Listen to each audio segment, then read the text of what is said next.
تو اس نے کیا کیا کہ اس نے 2 بندے بلائے مجرم، ایک کو جو ہے نا قتل کروا دیا، ایک کو چھوڑ دیا۔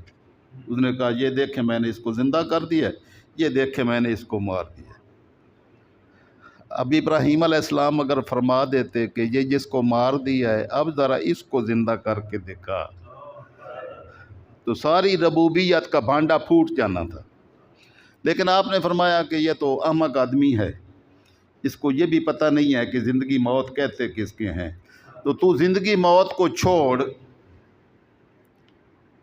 ان اللہ قال ابراہیم علیہ السلام نے فرمایا ان اللہ یاتی بالشمس من المشرق فات بہا من المغرب، میرا رب وہ ہے جو مشرق سے سورج کو طلوع کرتا ہے، مغرب میں غروب کرتا ہے، تو اور کچھ نہ کر، بس صرف حرکت چینج کر دے۔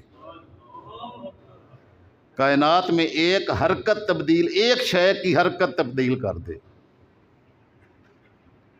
فات بہا من المغرب فبہت الذی کفر، تو کافر مبہوت ہو گیا، پسینے چھوٹ گئے کہ یہ کام کیسے ہو۔ تو جو ایک حرکت تو تبدیل کرنے کا بھی مالک نہیں ہے، وہ بھی اپنے آپ کو رب کہتا ہے۔ واللہ لا یہدی القوم الظالمین۔ لیکن مالک نے یہ بیان فرمانے کے بعد فرمایا کہ اللہ رب العزت ظالم لوگوں کو ہدایت نہیں دیتا، جو اپنے ظلم پر ڈٹے رہتے ہیں اور غلطی پر اصرار کرتے ہیں، مالک ان کے لیے ہدایت کا راستہ بند کر دیتا ہے۔ اب آپ ذرا سوچیں، جب آپ نے یہ اس کے ساتھ مکالمہ کیا تو بادشاہ کو ساری اپنی بادشاہت کی سمجھ نہیں آ گئی ہوگی کہ میری بادشاہت کتنی ساری ہے، میں تو ایک حرکت بھی تبدیل نہیں کر سکتا۔ لیکن انسان سمجھنے کے لیے تیار نہیں ہے، تو ہدایت پھر صرف اسے ہی نصیب ہوتی ہے جس کے لیے اللہ ہدایت کا راستہ منتخب فرما لیتا ہے، آسان کر دیتا ہے۔ وگرنہ ہدایت کے راستے تو بہت سارے موجود ہیں، نشانیاں تو بہت ساری موجود ہیں، لیکن قسمت والوں کو وہ ہدایت کے راستے نصیب ہوتے ہیں جن کے لیے مالک الملک اپنے فضل و کرم سے ہدایت کا راستہ آسان کر دیتا ہے، اس کو سمجھ آ جاتی ہے بات کی۔ ورنہ سمجھے ہوئے تو بہت سارے لوگ ہیں۔ سید الانبیاء صلی اللہ تعالی وسلم کا چہرہ انور دیکھ کر کون ظالم ایسا ہوگا جس کو ایمان کا نور نصیب نہ ہو۔ صحابہ کرام فرماتے ہیں کہ آقا علیہ السلام دنیا میں کوئی معجزہ نہ لاتے،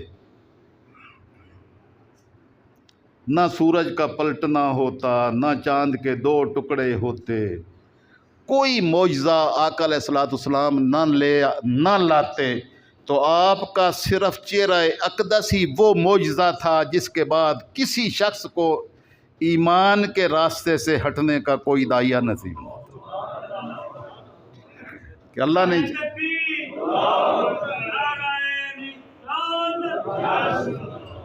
اللہ نے چہرہ ہی ایسا عطا فرمایا تھا کہ سارے کافر یہ کہتے تھے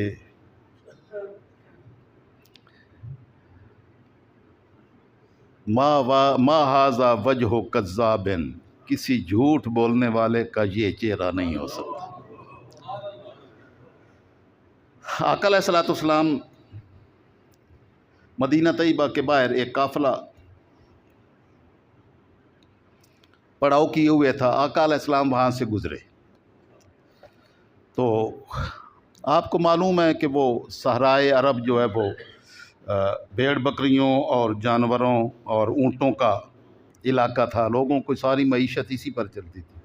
تو اونٹ، تو آپ صلی اللہ تعالی وسلم کو اس قافلے والوں کے ایک اونٹ پسند آ گیا۔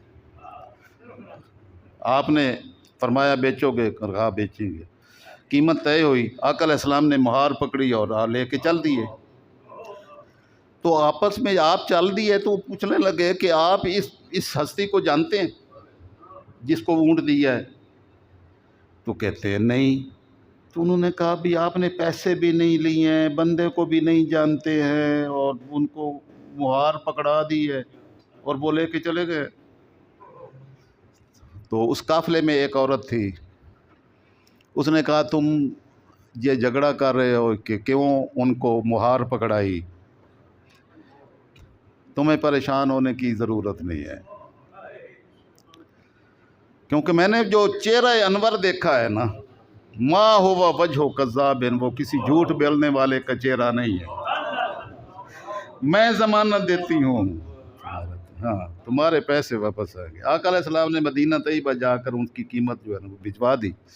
تو میرا کہنے کا مطلب یہ تھا کہ اللہ رب العزت نے سید الانبیاء والمرسلین صلی اللہ تعالی وسلم کی ذات مطہرہ کو ایسا بنا کے بھیجا ہے کہ جو ازلی بد نصیب نہ ہو، تو نبیوں کی سیرت و کردار، نبی کی ذات کو مالک الملک سب سے زیادہ خوبصورت اور حسین ترین بنا کے بھیجتا ہے۔ جتنے انبیاء کرام تشریف لائے، ہر نبی اتنا حسین تھا کہ ان کی قوم میں اتنا خوبصورت کوئی شخص نہیں تھا۔ حسین چہرہ جس کو دنیا دیکھتی ہی رہ جائے، ایسے شخص کو مالک الملک نبی بنا کے بھیجتا ہے۔ لیکن جب بد نصیبی پھوٹتی ہے، بد نصیبی مقدر بنتی ہے، تو قادیانی کو، کانے بندے کو بھی وہ لوگ تسلیم کرنے کے لیے تیار ہو جاتے۔ حیرت کی انتہا ہے کہ اس کو امام اور اس کو نبی ماننے کے لیے تیار ہو جائیں، جس کی شکل ہی نعوذ باللہ، شکل ہی اتنی گندی ہے، اتنی بدی ہے کہ مکروہ چہرے کی طرف کوئی دیکھنا بھی گوارا نہیں کرتا۔ لیکن کتنے بد نصیب لوگ جو ہے وہ ان کو بھی ماننے کے لیے اور اس کے پیچھے چلنے کے لیے تیار ہیں، اور کتنے لوگ ایسے ہوئے۔ دجال کے پیچھے بھی جو لوگ چلیں گے، دجال کانا ہوگا، کانا جیسے انگور ہوتا ہے نا، تو اس کی ایک آنکھ جو ہے نا وہ اس انگور کی طرح باہر ابھری ہوئی ہوگی۔ تو اتنا بھدا شخص اس کو خدا ماننے کے لیے تیار ہوں گے، اس کی پیروی کریں گے۔ تو کسی کا کسی کے پیچھے چلنا کوئی دلیل نہیں ہے۔ پیچھے چلنا صرف ان کا ہوتا ہے جن کا چہرہ حسین تر ہو۔ اللہ نے ہر نبی کو حسین ترین بنا کے بھیجا۔ تو ابراہیم علیہ السلام کا چہرہ اقدس دیکھنے والا تھا، کیونکہ اس میں میرے نبی کا نور مصطفیٰ ان کی پیشانی میں چمکتا تھا۔ اسی نور کے صدقے میں دوزخ، وہ ان کی نمرود کی آگ جو ہے وہ گلزار بنی تھی۔ تو یہ قرآن مقدس میں اس آیت میں فَبُہِتَ الَّذِی کَفَرَ کہہ کے کہ کافر مبہوت ہو گیا، کوئی سمجھ نہیں آ رہی تھی، اب اس کا تو کوئی جواب نہیں ہے۔ لیکن میں نے آپ سے یہ التجا کی کہ یہ سوچیں کہ اتنا سب کچھ دلیل واضح ہونے کے باوجود کوئی بندہ مسلمان نہیں، نہ وہ نمرود مسلمان ہوا، 400 سال تک اسی نمرودیت کا اظہار کرتا رہا، اور پھر مالک الملک نے گرفت کر لی۔ ابھی میں اور اگلے انشاءاللہ خطبہ جمعۃ المبارک میں اسی سلسلے کو جاری رکھیں گے۔ تو اللہ رب العزت نے فرمایا کہ اب اس نے بلکہ ایک